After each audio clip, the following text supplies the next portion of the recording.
All right, welcome to class, everyone. Today, in this explainer, we're taking a massive time-traveling field trip back hundreds of millions of years. I want you to completely forget the borders and oceans you know today because we're going to explore the shifting geography and the literally incredible creatures of a vastly different Earth.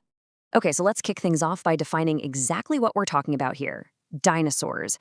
These terrible lizards absolutely ruled our planet for over 170 million years. And fun fact, the word itself was actually coined back in 1841 by a British scientist named Richard Owen, right when the very first fossils were being dug up. Here's our quick syllabus for today's explainer. We're going to cover the world of Pangaea, the Triassic period, the Jurassic period, the Cretaceous period, the asteroid impact, and finally wrap it up with the mammal opportunity. Section 1. The world of Pangaea. Let's start our journey at the very beginning of the dinosaur era, back when the map looked, well, completely unrecognizable.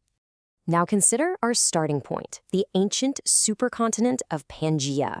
Earth's land wasn't neatly separated by massive oceans into the 7 continents we study today in geography class. No, instead, Asia, Africa, Australia, Europe, and the Americas were all just mashed together into one single giant supercontinent. It's literally like a massive puzzle before the pieces got pulled apart. Moving on to Section 2, the Triassic period, the dawn of the dinosaurs. Our first stop in time is roughly 230 to 240 million years ago. So the absolutely crucial thing to understand here is how slowly, yet drastically, our planet shifted. Looking at the timeline of events, you'll see the oldest known dinosaur fossil dates back to 231.4 million years ago in Africa. But get this, these early dinosaurs were actually pretty tiny, just about 2 meters long. It wasn't until around 201 million years ago that a massive geological breakup changed everything. Notice just how violently the Triassic period ended. As Pangaea physically began to crack apart, large-scale volcanic explosions released immense amounts of carbon dioxide and sulfur dioxide. This triggered intense global warming, which was then followed by cooling and ocean acidification. But because dinosaurs were warm-blooded, they could weather these wild temperature swings way better than the cold-blooded reptiles of the time. This Triassic-Jurassic extinction event essentially cleared the planetary stage, perfectly setting up the dinosaurs to completely take over. All right, Section 3, the Jurassic period, an explosion of life. Let's see how this era builds into an absolute explosion of enormous creatures. Geographically speaking, that giant landmass cracked right in half. The single Pangaea became 2 distinct, brand-new megacontinents, which we call Laurasia and Gondwanaland. And this huge separation started changing habitats and ecosystems all over the globe. With this changing geography and all that wide-open real estate, dinosaurs rapidly evolved. I mean, they grew to the size of buildings. The earliest Titanosaurus weighed up to 15,000 kilograms and stretched 15 meters long. This is also the exact moment when dinosaurs took to the skies, with species like the Archaeopteryx emerging as some of the very first feathered dinosaurs.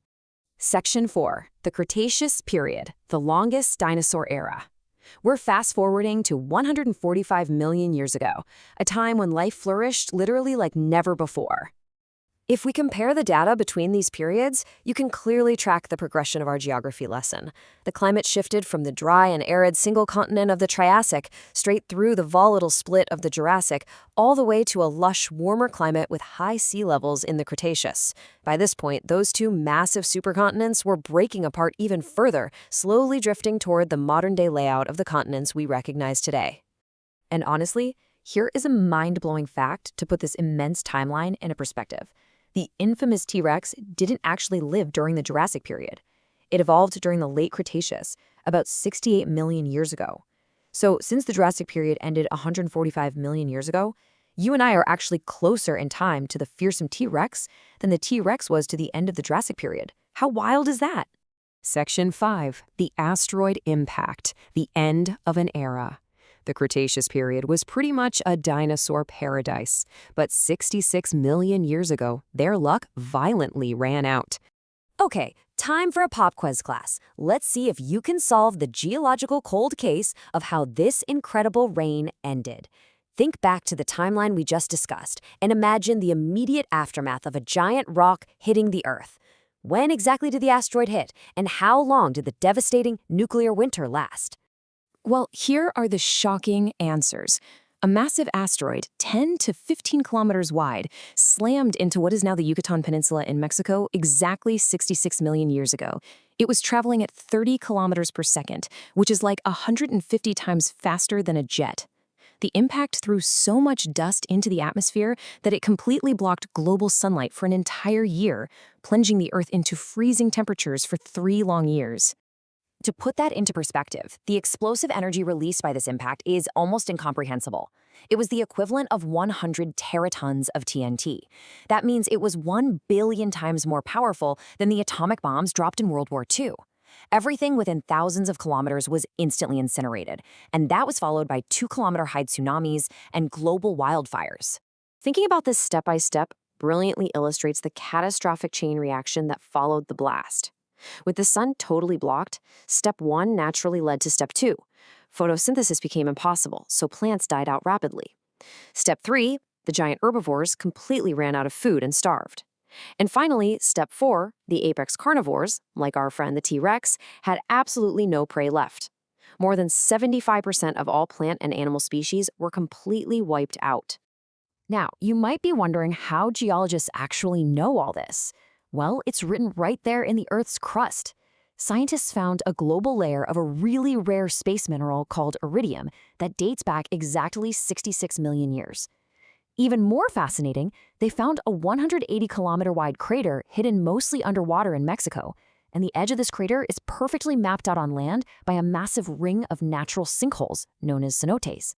Which brings us to Section 6, the mammal opportunity during the Paleogene period. Out of this absolutely devastating apocalypse, a brand new era began. You see, the only creatures that survived the asteroid were small scavengers. We're talking birds, turtles, lizards, and early mammals that hid underground and ate decaying matter. With the giant, terrible lizards gone, there was this huge, wide-open gap in the food chain. This is exactly what allowed our tiny, furry ancestors to emerge from the shadows and eventually evolve into horses, whales, bats, primates, and, well, us. If that asteroid had completely missed, mammals might never have inherited the Earth. But before we get too confident about our place at the top of the food chain, just think about this comparison. Modern humans have only been on this planet for roughly 300,000 years. That is literally just a tiny blip compared to the 174-million-year dynasty of the dinosaurs. I mean, they ruled for almost 600 times longer than we've even existed. So, class, I want to leave you with this final thought to ponder. Today, scientists warn that we are entering a 6th mass extinction, driven not by a giant asteroid, but by our own actions, habitat destruction, and pollution.